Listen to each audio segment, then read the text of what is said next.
নমস্কাৰ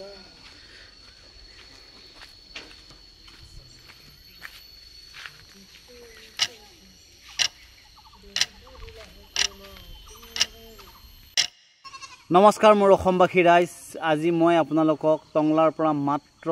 6 কিলোমিটাৰ ভিতৰত কচুবিলৰ ওচৰত আজি আপোনালোকক মই দেখাবলৈ ইচ্ছুক হৈছো যে ভুটিয়া পুখুৰী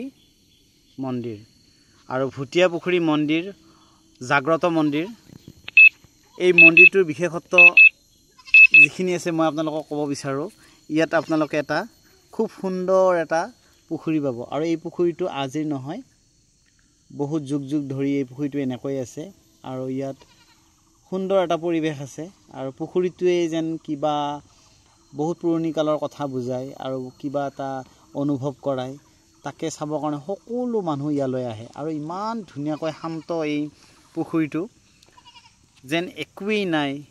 কি ধুনীয়া দ গভীৰ নিতাল নিস্তব্ধ হৈ আছে আৰু আমি সকলোৱে ইয়াত বহি এটা খুব আমোদ লওঁ ঈশ্বৰৰ নাম প্ৰসংগা কৰোঁ আৰু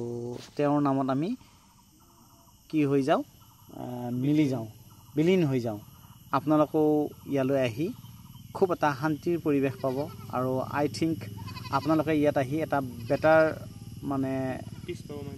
মাইন্ডো ফ্ৰেছ পাব আৰু আহিবছো আপোনালোকে ইয়ালৈ মই আকৌ বাৰু ভিতৰ চৰাও দেখাবৰ কাৰণে চেষ্টা কৰিম আপোনালোকক চাই থাকক মোক সাগৰদ্বীপ চেনেল